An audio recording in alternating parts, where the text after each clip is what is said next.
All praises to Yahweh Bashim Yahushai. This is Michael McCoy.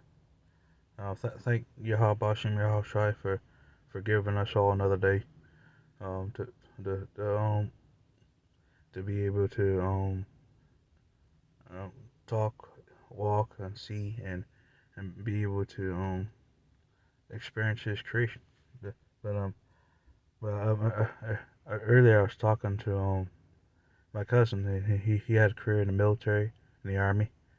Uh, his name is cousin Willie, and I gave him a G-Shock watch, army green. So kind of I bought the watch because I liked the army green color, but then I ended up giving it to him, and I was like to kind of he had a career in the service, but yeah, he told me, he said, but basically when they're over there and the war in Iraq, said we weren't trying to help nobody. We were trying to take the natural resources, and we weren't trying to help nobody.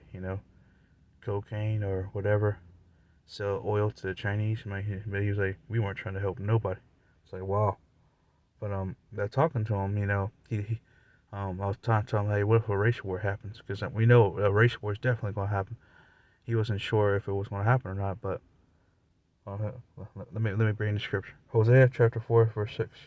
My people are destroyed for lack of knowledge, because thou hast rejected knowledge. I will also reject thee, that thou shalt be no priest to me. Seeing thou hast forgotten the law of thy God, I will also forget thy children. Yeah, yeah, we worst, and if you follow the law of the Lord to the best of your ability, and you do the best you can, and and you try to follow the Lord's ways, and also in Matthew chapter 24, verse 7, for nation shall rise against nation, and kingdom against kingdom, and there shall be famines, and pestilences, and earthquakes, and diverse places. Yeah, yeah. The race wars come. There's no question about it. You know, a race war is definitely going to come, and people are going. They're going to try to escape the chaos. But First Thessalonians chapter 5, verse 3. For when they shall say peace and safety, then sudden destruction cometh upon them, as travail upon a woman with child, and they shall not escape. And they shall not escape. Yeah, people are going to try to escape all these problems and troubles coming, but they shall not be able to. And they're trying, and they'll say peace and safety, but it's definitely not going to come. And and and and, and nothing's going to get better. Get better here. Well, 1 second.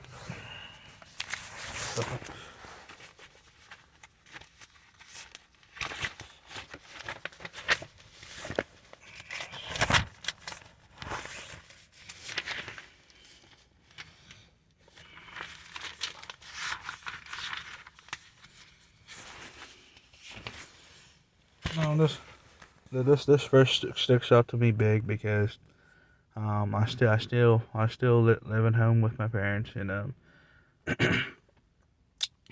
for the most part, my parents they, they, I respect them for leading me on the right track for the most part. And my mom like I said before, my mom don't want me to go to the bar and drink alcohol, and that could lead to trouble. There's been shootings at bars and people get into fights and unnecessary stuff, and for the most part, uh, my mom's wisdom and that is correct. That it's unnecessary what goes down at the bar.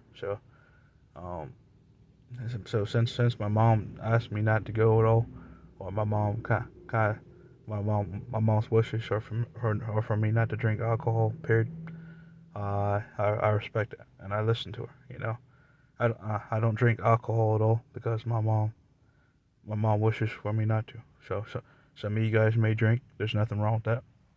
But for me, I'm not drinking at all because my mom wishes for me not to, and this is why. Ephesians chapter 6, verse 1 through 3. Children, obey your parents in the Lord, for this is right. Honor thy father and mother, which is the first commandment, with promise, that it may be well with thee, and thou mayest live long on earth. Yeah, obeying your mother and father, and respecting their wishes is is very important. And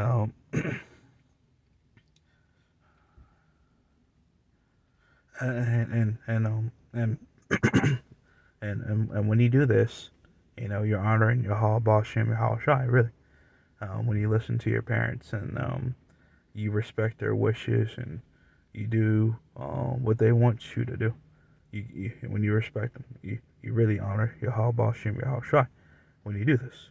So, um, yeah, this because what if going back to that example, what if I go up to the bar one night and I decide to drink, and I decide to be a little crazy, and I mess around and slip up, and I become an alcoholic, and I drink and drive, and then I get into a car accident, or I lose my life, or I'm at the bar one night and I get shut up. You know, I hear a lot about a lot of the prophets to talk about all our people want to do is party, or all our people want to do is go to the club and drink and twerk and do all this stuff. It's basically what they do at the bar. They do the same stuff at these bars. They party, drink, all do all these things, and it doesn't lead to nowhere good. So did this come with you to um with a important lesson, and but basically um to tell you more about um who I am, um as a person and my experiences, but the bottom line is Yahweh Bashim Yahweh Shai controls everything. So even if I live with my parents at an older age, and I'm 34, but me living with my parents at this age, Yahweh Bashim Yahweh Shai is in control of the situation. There's a reason why um, I do live with them, at this age, um, and a lot of people are different. Most people at this age are not living with their mom and dad at all. so but so but also this knowing how with the wisdom and the knowledge, how the elect are 10 steps ahead. My cousin wasn't even from the army, that retired, wasn't even sure that a race war was going to happen at all. And then like, whose side is it? Esau's definitely for his own side, but my cousin didn't even know about that. Like, a race war is definitely going to happen. So so from the 1/3 to the 2/3, Zechariah chapter 8, the 1/3 is always 10 steps ahead. The 1/3 always thinks 10 steps ahead. The, you know, like I said before. So hey, thank you, Yahweh Bashem Yahweh Shai, for letting me do this lesson. All praises to Yahweh Bashem Yahweh Shai. Um, and thank you, Great Millstone, for teaching the 100% truth of the Bible. Peace and blessings to the whole flock shout around the world. This is Michael McCoy. Have a blessed day.